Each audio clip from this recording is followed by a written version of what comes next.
Hello my dear students, welcome back to Edupod. എൻ്റെ പ്രിയ വിദ്യാർത്ഥികളെ, നമ്മളെ ക്വസ്റ്റ്യൻ പേപ്പറിൽ എപ്പോഴും സ്ഥിരമായിട്ട് കാണുന്ന ഒരു സാധനമാണ് ഇന്റർവ്യൂ ക്വസ്റ്റ്യൻസ് ഇല്ലേ. ഞങ്ങൾ എങ്ങനെയെങ്കിലും എഴുതിയൊക്കെയാണ് സാറ്. പണ്ട് 10ാം ക്ലാസ്സിൽ പഠിച്ച പോലെ എന്താണ് who is your role model അല്ലേ, അങ്ങനത്തെ ഓരോ സാധനങ്ങളില്ലേ. അതൊക്കെ തന്നെയാണ് നമുക്ക് എഴുതാനുള്ളത്. കുറച്ചുകൂടി സ്റ്റാൻഡേർഡ് ആയിട്ട് കൊണ്ടുപോകണമെന്നുണ്ടെങ്കിൽ നമ്മൾ പ്ലസ് വൺ കഴിഞ്ഞു +2 എത്തുമ്പോഴേ ഇച്ചിരി സ്റ്റാൻഡേർഡ് ഫീൽ ചെയ്യണമെന്നുണ്ടെങ്കിൽ നോക്കിക്കോളൂ, ഇന്റർവ്യൂ ക്വസ്റ്റ്യൻസ് നമുക്ക് 6 മാർക്കിന് ഉണ്ടാവലുണ്ട് കേട്ടോ. പ്രത്യേകത ഉണ്ട്. ഇന്റർവ്യൂ ക്വസ്റ്റ്യൻസ് നമ്മൾ സ്കൂളിൽ എഴുതിയ പോലെ അല്ല, 10ലൊക്കെ എഴുതിയ പോലെ അല്ല കേട്ടോ. ഹയർ സെക്കൻഡറിക്ക് എത്തുമ്പോൾ എങ്ങനെയാണ് ഇതിന് ആൻസറും കൂടെ പോസിബിൾ ആൻസേഴ്സിന്റെ കൂടെ വെക്കുമ്പോഴാണ് നമുക്ക് ഇതിന് 6 മാർക്ക് കിട്ടുക. അപ്പൊ പോസിബിൾ ആൻസേഴ്സ് എന്താവുന്നുള്ളത് ഞാൻ അതും കൂടെ ഇതിന്റെ കൂടുതൽ എന്ത് ചെയ്യുന്നുണ്ട് പറഞ്ഞു തരുന്നത്, ശ്രദ്ധിച്ച് കേട്ടോളൂ. ഒന്നാമത്തെ ചോദ്യം, ക്വസ്റ്റ്യൻ എത്ര എഴുതണം എന്നുണ്ടാവും, ബട്ട് നിങ്ങൾക്ക് ഇതിൽ ഏറ്റവും കംഫർട്ടബിൾ ആയിട്ടുള്ള ഏതാണോ അതെടുത്ത് എഴുതിയാൽ മതി കേട്ടോ. അപ്പൊ ഞാൻ കുറച്ച് ക്വസ്റ്റ്യൻസ് ഡീറ്റെയിൽ ആയിട്ട് പറയുന്നുണ്ട്. സോ വെൽക്കം, ഇത് പെണ്ണാണെങ്കിൽ മാഡം എന്നാക്കേണ്ടി കേട്ടോ. വെൽക്കം ടു ദിസ് ഇന്ററാക്ഷനിലേക്ക് സ്വാഗതം. If you don't mind, can you tell something about your self and your achievements? നിങ്ങളെക്കുറിച്ചും നിങ്ങളുടെ അച്ചീവ്മെന്റ്സിനെ കുറിച്ചും ഒന്ന് കുറച്ച് പറയാൻ പറ്റുമോ എന്ന്. ഇനി യുവർ സെൽഫിനെ കുറിച്ച് അവിടെ മാത്രം എന്ത് I am Shafi, I am from അല്ലെ, അങ്ങനെ നമ്മൾ ഡീറ്റെയിൽ പറഞ്ഞു കൊടുത്താൽ മതി. ബുദ്ധിമുട്ടുണ്ടോ? ഇല്ല. Second, how can you reach in this position? നിങ്ങൾക്ക് എങ്ങനെയാണ് ഈ ഒരു പൊസിഷനിലേക്ക് എത്താൻ പറ്റിയത്? ഐ കുഡ് റീച്ച്, അവിടെ ഹൈ ക്യാൻ എന്ന് പറയുന്ന സാധനമല്ലേ, അവിടെ എന്താക്കി കൊടുക്കുക മക്കളെ? സി നോക്കിക്കോളൂ, അവിടെ ഇങ്ങനെ ആക്കി കൊടുക്കുക കേട്ടോ. Yes, how can you reach എന്നുള്ള ഐ കുഡ് റീച്ച്, എനിക്ക് സാധിച്ചു. ഐ കുഡ് റീച്ച്, എനിക്ക് സാധിച്ചു. To reach in this position, ഈ സ്ഥാനത്തെത്താൻ because of my hard work. ഉത്തരം കേട്ടോളൂ, because of my hard work. Because of my hard work, എൻ്റെ ഹാർഡ് വർക്ക് കാരണമാണ് എനിക്ക് നിന്റെ പൊസിഷനിൽ എത്താൻ സാധിച്ചത് എന്ന്. അല്ലാണ്ട് വെറുതെ കിട്ടിയ ലക്കൊന്നുമല്ല, എൻ്റെ ഹാർഡ് വർക്ക് തന്നെയാണെന്ന്. ഏത് ചോദ്യത്തിന് ഉത്തരം അതന്നെ കേട്ടോ. അടുത്തത്, what are the obstacles you face to achieve this position? ഈ പൊസിഷൻ അച്ചീവ് ചെയ്യാൻ നിങ്ങൾ എന്തൊക്കെ പ്രതിസന്ധികളാണ് നേരിട്ടതുള്ളത്? ലോട്ട് ഓഫ് എഴുതാൻ പറ്റോ, ലോട്ട് ഓഫ് പ്രോബ്ലം, പിന്നെ ഒബ്സ്റ്റക്കിൾസ്, ലോട്ട് ഓഫ് ഒബ്സ്റ്റക്കിൾസ്. ഒരുപാട് ഒബ്സ്റ്റക്കിൾസ് ഞാൻ എന്ത് ചെയ്തിട്ടുണ്ട്, നേരിട്ടിട്ടുണ്ട്. ഒരുപാട് പ്രതിസന്ധികൾ ഞാൻ എന്ത് ചെയ്തിട്ടുണ്ട്, നേരിട്ടിട്ടുണ്ട്. എല്ലാം കൂടെ പറയാൻ ഐ ഡോണ്ട് ഹാവ് ടൈം.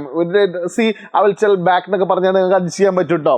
അടുത്തത്, ഇനി എന്തെങ്കിലും ഒരു ഒബ്സ്റ്റക്കിൾ ഉണ്ടെങ്കിൽ അത് എഴുതി കൊടുക്കാൻ പറ്റും. മനസ്സിലാവുണ്ടോ? പോവർട്ടി ആവാം, ചിലപ്പോ അയാൾക്ക് നേരിട്ട ഒരു ദാരിദ്ര്യമാവാം, ലാക്ക് ഓഫ് മണി ആവാം അല്ലേ, ലാക്ക് ഓഫ് എഡ്യൂക്കേഷൻ ആവാം, അയാൾക്ക് ഇവിടെ എത്തിപ്പെടാനുള്ള കുറച്ച് ബുദ്ധിമുട്ടുണ്ടായത് അല്ലേ, എന്ത് എഴുതി കൊടുക്കാൻ പറ്റും. അടുത്തത്, what was the inspiration behind lead you into this plan? ഈ പ്ലാനിലേക്ക് നീങ്ങാനുള്ള നിങ്ങളുടെ ഇൻസ്പിറേഷൻ എന്താണെന്നുള്ളത്. എന്തെങ്കിലും ഒരു ഇൻസ്പിറേഷൻ ആവാം, ഒന്നല്ലെങ്കിൽ മൈ പാരൻസ് മോട്ടിവേഷൻ ആവാം എൻ്റെ ഇൻസ്പിറേഷൻ കേട്ടോ. മൈ പാരൻസ് മോട്ടിവേഷൻ ആവാം, ഒന്നും അല്ലെങ്കിൽ. Last, how do you face the challenges in your professional and personal life? നിങ്ങളുടെ പ്രൊഫഷണൽ ലൈഫിലെയും പേഴ്സണൽ ലൈഫിലെയും വെല്ലുവിളികളെ നിങ്ങൾ എങ്ങനെയാണ് നേരിടുന്നത്? With positive mind, with positive mind കേട്ടോ. With a positive mind set, ഒരു പോസിറ്റീവ് ആയിട്ടുള്ള മൈൻഡ് സെറ്റോട് കൂടിയിട്ടാണ് ഞാൻ എന്ത് ചെയ്യുന്നത്, ഇതെല്ലാം നേരിടുന്നത്. ആൻസർ ആട്ടോ, ചോദ്യത് ഉത്തരം അത്. അടുത്തത്, വാട്ട്സ് യുവർ ഫ്യൂച്ചർ പ്ലാൻ? എന്താണ് നിങ്ങളുടെ future plan? I want B A good human being. എനിക്ക് എന്താണ് പറയാ, I want B A good human being എന്നോ, എനിക്ക് നല്ല മനുഷ്യനാവണം. അത് എല്ലാവരുടെയും പ്ലാൻ അത് തന്നെ കാരണം. എല്ലാവർക്കും അത് എഴുതിക്കാൻ, അല്ലെങ്കിൽ തോന്നിയത് എഴുതിക്കാൻ പറ്റൂട്ടോ. I want develop a good business അല്ലെ, എനിക്കൊരു പുതിയ ബിസിനസ് ഡെവലപ്പ് ചെയ്യണമെന്നോ എന്തും എഴുതി വെക്കാൻ പറ്റും. ആൾക്കനുസരിച്ച് നിങ്ങൾ എഴുതി കൊടുക്കണം കേട്ടോ. അടുത്തത്, do you have any message to young generation? പുത്തൻ തലമുറക്ക് നിങ്ങൾക്ക് എന്തെങ്കിലും ഒരു ഉപദേശം കൊടുക്കാനുണ്ടോ? ഉണ്ട്. എന്താണ് ആ ഉപദേശം? Be good to all. നിങ്ങൾ എല്ലാവർക്കും എന്ത് ചെയ്യാ, പറ, എല്ലാവർക്കും നല്ല, ബി ഗുഡ് ടു ഓൾ, നിങ്ങൾ എല്ലാവർക്കും നല്ല ആളുകളാവുക. ആൻഡോ പറ, and spread love in the world. ലോകം മുഴുവൻ എന്ത് ചെയ്യുക, സ്നേഹം പരത്തുക. And spread love in the world, in the world. ഈ ആൻസർ ഈ ചോദ്യത്തിനുള്ള ഉത്തരാട്ടോ. Be good to all and spread love in the world. See, ഇനി വേണമെങ്കിൽ ഇങ്ങനത്തെ ചോദ്യങ്ങൾ അഡീഷണൽ ആയിട്ട് ഞാൻ തരാം കേട്ടോ. I think the people like you have a lot of suggestions to make change in the society. How do you people react to it? അല്ലേ, നിങ്ങളെപ്പോലുള്ള വലിയ വലിയ ആളുകൾക്ക് ഈ ഒരുപാട് നിർദ്ദേശങ്ങൾ ഉണ്ടാവും. To make changes in the society, സമൂഹത്തിൽ മാറ്റങ്ങൾ കൊണ്ടുവരാൻ നിങ്ങളെപ്പോലുള്ള ആളുകൾക്ക് വലിയ വലിയ നിർദ്ദേശങ്ങൾ ഉണ്ടാവും. How do people react to it? ജനങ്ങൾ എങ്ങനെയാണ് അതിനെതിരെ എന്ത് ചെയ്യുന്നത്, റിയാക്ട് ചെയ്യുന്നത് അല്ലേ? ദേ റിയാക്ട് ടു വിത്ത്, എങ്ങനെ പറയാൻ പറ്റും, അവരെങ്ങനെ ദേ റിയാക്ട് വിത്ത് പോസിറ്റീവ് ആറ്റിറ്റ്യൂഡ് അല്ലേ? പോസിറ്റീവ് ആറ്റിറ്റ്യൂഡ് വെച്ചിട്ടാണ് എന്ത് ചെയ്യുന്നത്, അവർ റിയാക്ട് ചെയ്യുന്നത്. ഇനി അല്ലെങ്കിലോ ദേ റിയാക്ട് വിത്ത് നെഗറ്റീവ് ആറ്റിറ്റ്യൂഡ്. നമ്മൾ പോസിറ്റീവ് കൊടുക്കുന്ന എപ്പോഴും പറയുന്നത് നല്ല കേട്ടോ.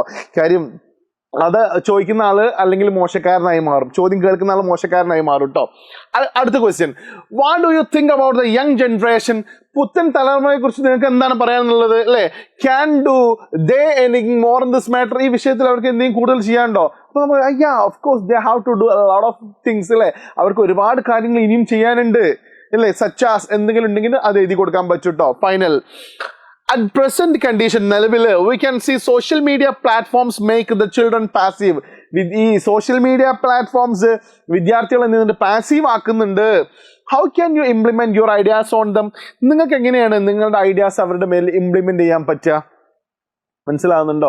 I can suggest library, open library അല്ലെ, ഇൻ എവ്രിവെയർ, എല്ലായിടത്തും തുറന്നു വെക്കുന്ന ഒരു ലൈബ്രറി അല്ലെ, അല്ലെങ്കിൽ സ്പീക്കിംഗ് പ്ലേസ് ടു എവ്രിവെയർ, എല്ലായിടത്തും സംസാരിക്കാനുള്ള അല്ലെങ്കിൽ ഒരു സ്പേസ് എന്ത് ചെയ്യുക, അറേഞ്ച് ചെയ്ത് വെക്കുക എന്നൊക്കെ പറഞ്ഞുകൊണ്ട് നമുക്ക് തോന്നിയത് എഴുതി വെച്ചാൽ, എൻ്റെ മക്കളെ ആൻസറും കൂടെ എഴുതി വെക്കുന്ന സമയത്താണ് നമുക്ക് എന്ത് ചെയ്യല് 6 മാർക്ക് കിട്ടല്. ക്ലിയർ അല്ലേ? 10ാം ക്ലാസ്സിലൊക്കെ പഠിക്കുന്ന സമയത്ത് ആൻസറിന്റെ ആവശ്യമില്ലായിരുന്നു, വെറുതെ ചോദ്യം മാത്രം മതിയായിരുന്നു. ഹയർ സെക്കൻഡറിയിൽ എത്തുമ്പോൾ അതിന് എന്തിന്റെ ആവശ്യമുണ്ട് പറ? ആൻസറിന്റെ ആവശ്യമുണ്ട്. നിങ്ങളത് ചെയ്യൂലേ?